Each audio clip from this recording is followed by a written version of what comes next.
Imagine being told that the one building holding generations of your family's history, a place filled with sweat, laughter, and memory had to be torn down because it didn't fit the aesthetic of some shiny new lakeside mansions. What would you do? My name's Daniel Brooks. I turned 50 last spring, and I've spent most of my life here in Maple Hollow, Vermont. Used to be, I taught history at the high school until I retired early to take care of my mother. These days it's just me, Mom, and my old beagle, Rusty, holding down the property my father left behind. At the heart of it stands the Red Barn. My dad built it in the 1950s with his own two hands, hammering pine boards until dusk, painting each plank the brightest red you ever saw. That barn wasn't just a place to stack hay or store tools. It was where families gathered after harvest, where neighbors danced to fiddles on cool October nights, where I kissed my late wife for the very first time under the rafters strung with lanterns, and it sat right by Maple Hollow Pond, a lake born when the town dammed the creek in the 1920s.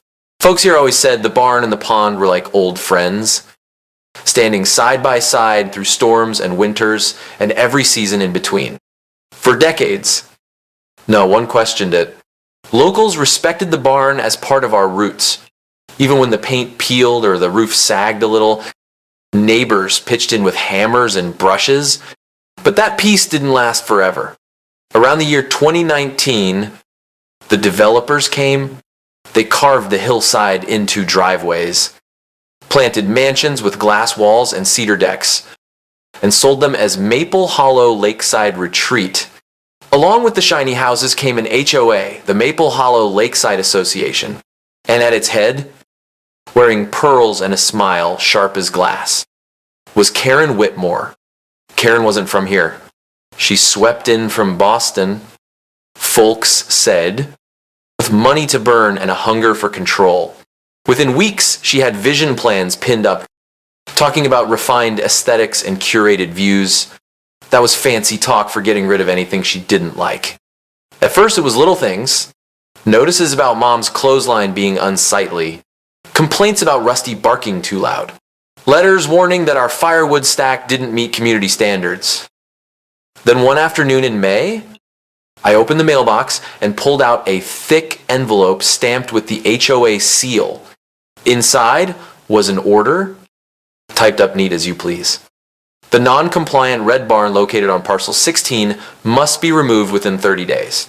Failure to comply will result in fines of $1,000 per day. I read it twice. Then a third time, my hands trembling. They were calling the barn my father's barn. Our family's barn an eyesore, an offense to their lakeside aesthetic. That evening, I marched right up the hill to Karen's glass and cedar palace. She met me on the porch, smiling like she'd already won.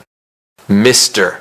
Brooks, she said smoothly, that barn may mean something to you, but it does not reflect the elevated style we've worked so hard to bring to Maple Hollow. Quite frankly, it diminishes property values. I stared at her, jaw tight. That barn was here before your HOA, before your glass houses, before you. It's not going anywhere. Her smile thinned. Then prepare yourself. Mr. Brooks, the fines begin in 30 days. And I assure you, I always collect. I walked home with that letter clenched in my fist, knowing Karen hadn't just threatened an old building, she declared war on my family's legacy. Karen didn't waste a heartbeat. Barely a week after that letter, she called what she called an emergency HOA session. The meeting was held inside the brand new community hall glass walls, polished beams, and a chandelier that probably cost more than my yearly pension. I walked in with my boots still muddy from splitting firewood, Mom clutching my arm for balance. The room was packed with newcomers sipping sparkling water from crystal glasses. A few of the old locals sat scattered in the back, arms crossed, faces tight. Karen stood at the front, pearls gleaming against her navy jacket, speaking into a microphone like she was hosting a political rally. Ladies and gentlemen, she began, her voice syrup smooth. We must address a pressing issue that undermines the beauty and safety of our community, the deteriorating red barn. She held up a glossy binder, thick with photographs of my family's barn, crooked angles, close-ups of peeling paint, even Rusty lying in the grass like he was some kind of menace. At the bottom of every page was the watermark Whitmore Consulting. I flipped through one when it came my way. Words like structural hazard and aesthetic blight jumped off the page. The so-called Inspector Karen's cousin. No license. No credentials. Just smoke and mirrors. This is a joke. I said, holding the binder high. That barn stood since 1952. It's weathered storms, floods, and winters colder than anything your houses will ever see. If it was unsafe, it'd be on the ground already. Karen tilted her head, lips curling into that practiced smile. Mr. Brooks, passion does not outweigh facts. This structure is a liability, all in favor of removal. Hands shot up across the polished Hall City transplants with manicured nails. Folks who'd barely spent one winter in Maple Hollow. I counted 8 raised against only 3. Karen tapped her pearl necklace like it was a gavel. Motion carried. The red barn must be demolished within 30 days. Non-compliance will result in fines of $1,000 per day. Mom squeezed my hand, whispering, "Danny, don't let them do this." I nodded, though my stomach felt like stone. As we walked out, old Mr. Harlan, who'd farmed these hills long before the HOA existed, muttered to me, "Don't give up. They think money means roots. They'll learn." That night, sitting on the barn's porch steps, lantern light flickering on weathered boards, I felt torn between rage and helplessness. Rusty laid his head on my knee, and Mom's voice trembled as she asked, "What will happen, son?" I didn't have an answer, but I knew I needed one. The next morning, I drove into Maple Hollow's town hall, a creaky building with dust on the windows and the faint smell of pine tar. I asked the clerk about property deeds and dam records. She pointed me down to the basement, where rows of steel cabinets hummed with decades of forgotten paper. For hours, I combed through tax receipts, survey maps, and yellowing deeds. My hands turned black with ink dust. Just as I was about to give up, I opened a drawer marked Maple Hollow Dam, 1920 to 1940. Inside was a packet tied with faded twine. At the top, my father's name, and beneath it, words that stopped me cold. Contribution agreement. Maple Hollow Dam, 1926. Partial control and maintenance rights granted to the Brooks family in perpetuity. I sank into a metal chair, heart hammering. My father hadn't just built a barn. He had helped fund and maintain the dam that made the lake, and the paper said those rights didn't expire. They were mine now. I folded the document carefully into my coat pocket. Karen thought she held all the cards. But Maple Hollow had secrets she didn't know. Karen wasn't satisfied with just passing her vote. Within days, the harassment started rolling in like clockwork. First came a notice about Rusty, my old beagle. Harmless as a stuffed toy, the letter claimed he was a nuisance animal and threatened me with a $200 fine if he barked excessively. Then, it was Mom's clothesline. She's been stringing laundry in the same spot for over 30 years. But suddenly, it was labeled an unauthorized structure. Fine, $50 a day. Next, the wood pile. I'd stacked it neat and tight for winter. But Karen's enforcers called it a fire hazard. Another $100 fine. By midsummer, the envelopes stuffed with fines and threats were arriving daily. According to her ledger, I owed more than $12,000. According to me, I owed her not a dime, but she didn't stop with paper. One afternoon, I spotted a black SUV parked at the end of my drive, the driver snapping photos of the barn like they were building a case against a criminal. Neighbors whispered they'd gotten letters suggesting I was unstable and dangerous. It was classic Karen isolate, smear, and pressure until folks broke. Luke, my 17-year-old son who spent weekends with me, slammed his fist on the barn wall one evening. Dad, she's trying to break you. Don't let her. I put my hand on his shoulder. Son, your granddad built this place. He planted roots deep in this soil. She can't just rip that out, not while I've got a say.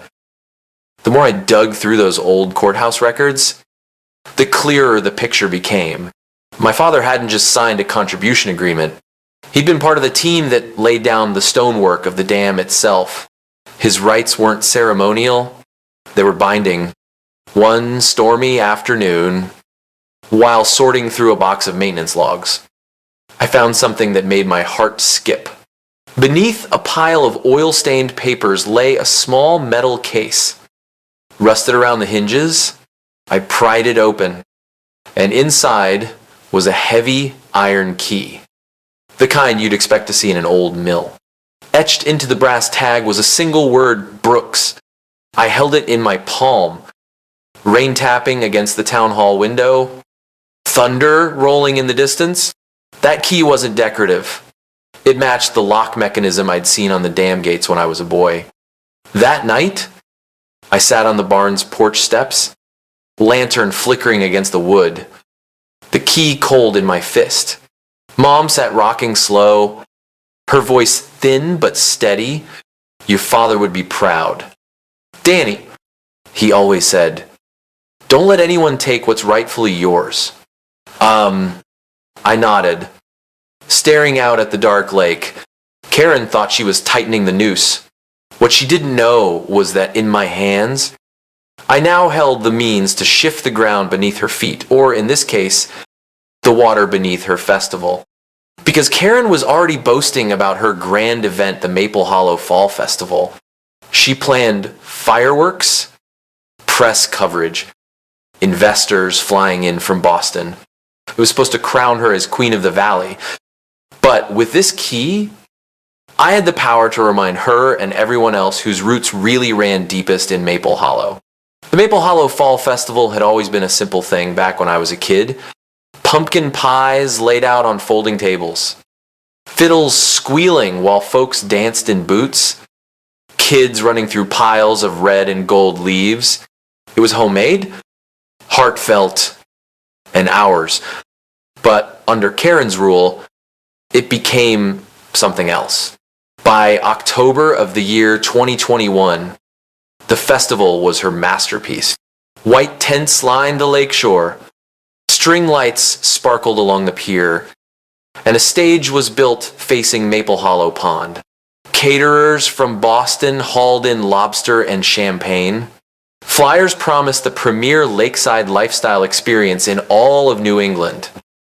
She strutted around in a tailored coat, pearls gleaming, barking orders into a headset like some general before a parade.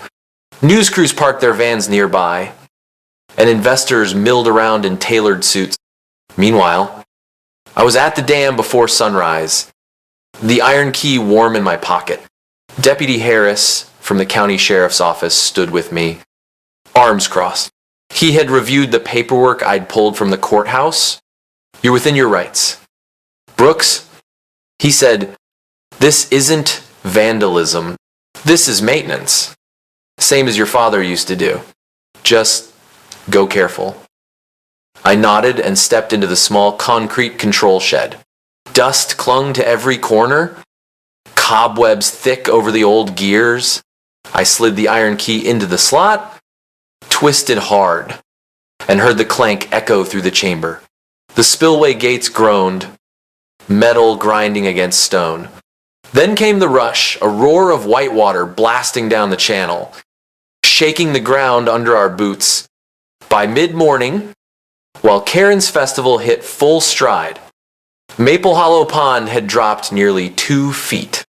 At 10 o'clock sharp, Karen walked on stage. Microphone in hand, pearls glinting under the autumn sun. "Welcome to the future of Maple Hollow," she declared, her voice carrying over the crowd. Cameras zoomed in on her smile. But behind her, the lake told another story.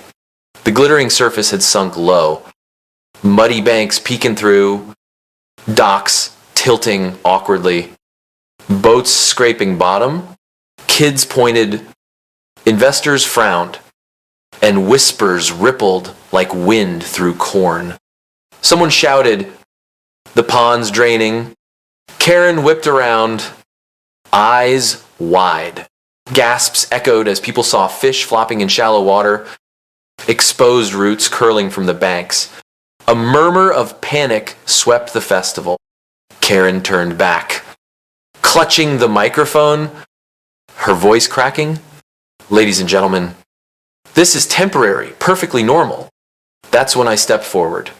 I walked straight down the aisle of folding chairs, the iron key swinging from a chain around my neck, the deed papers tucked beneath my arm.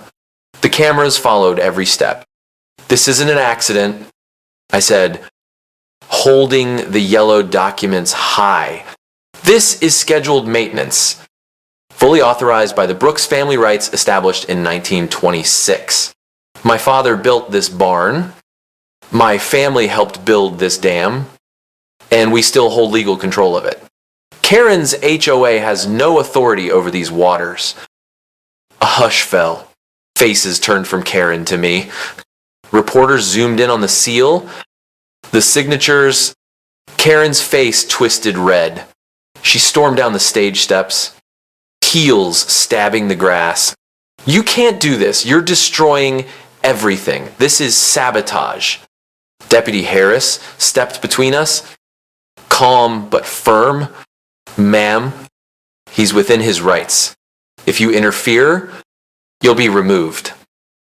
The cameras captured it all. Karen screeching, her pearls bouncing on her neck, makeup smudging as she pointed and yelled about conspiracies, and me steady with the key and the deed in hand. By noon, the pond had dropped another 2 feet. The lobster went untouched. The band packed up. Investors muttered as they stomped away. What was meant to crown Karen as Queen of Maple Hollow had turned into her public undoing. That evening, the local news ran the footage over and over. On one side of the screen, Karen, red-faced, shrieking. On the other, me, calm, holding a century-old deed that proved the truth. By the next morning, everybody in Vermont had seen it. The Queen had been dethroned. The weeks after the fall festival were like watching a dam burst in slow motion, and this time it wasn't water. It was Karen's grip on Maple Hollow. Her first move was to sue me personally. She claimed emotional damages, property devaluation, even some nonsense about reckless endangerment. Her lawyers marched into county court with their polished shoes and briefcases. But Judge Perkins looked at the papers, adjusted his glasses, and said in a flat voice, "Mr. Brooks acted under legal authority stemming from a deed dated 1926. Case dismissed." That ruling cracked the foundation. Once the investors saw her power wasn't absolute, they bailed. Half-finished mansions sat quiet. Construction crews packed up their tools, and the premier lifestyle retreat she bragged about began to look like a ghost project. Then the state launched an inquiry into the Maple Hollow Lakeside Association. They combed through financials and found what most of us already suspected: misused funds, fabricated safety reports signed by Karen's cousin, contracts awarded to her brother-in-law. Within a month, the board had no choice but to remove her as president. Her fall was as dramatic as her rise. One day she was strutting with pearls jangling. The next she was seen loading boxes into a rental truck. face hidden under sunglasses. Word spread she left for Florida to start fresh. Folks in town only shook their heads. But out of the rubble came something good.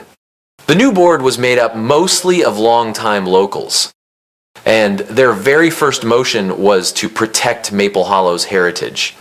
They declared the Red Barn, my father's barn, a historic landmark. One crisp November morning, neighbors gathered by the barn. A bronze plaque was set into the stone steps. It read, "The Brooks Barn, built 1952. Preserved for the people of Maple Hollow." I stood there with Mom on one side and my boy Luke on the other, and for the first time in a long while, I felt my chest loosen. Luke whispered, "Dad, Grandpa would be proud." Mom dabbed her eyes with a handkerchief and said softly, "Your father always believed roots mattered more than rules." After that, something shifted in town. People started using the barn again for potlucks, for dances, for storing tools when neighbors needed space. Kids leaned bikes against its walls, just like I used to. The sound of fiddles came back on Saturday nights. Maple Hollow remembered itself. And me, I wasn't looking for glory. I was just grateful. Grateful that my father's work still stood. Grateful that Luke had seen what it meant to fight for family. Grateful that the community chose history over vanity. As for Karen, her name lived on only as a warning. Folks would laugh and say, "Don't go pulling a Karen." If anyone got too bossy at the town fair or school board meeting, she'd try to erase a barn and ended up erasing herself. But the barn read as autumn leaves, solid as the mountains still stood. By the following summer, Maple Hollow felt different. Lighter, somehow? Freer. Families strolled along the lakeshore without worrying about Karen's inspectors snapping photos. Kids laughed, chasing each other through fields of wildflowers, and the Red Barn, once marked for demolition, had become the very heart of the valley again. On Friday nights, lanterns glowed from its rafters, and the sound of fiddles and laughter spilled out across the pond. Neighbors young and old danced on the wide plank floorboards.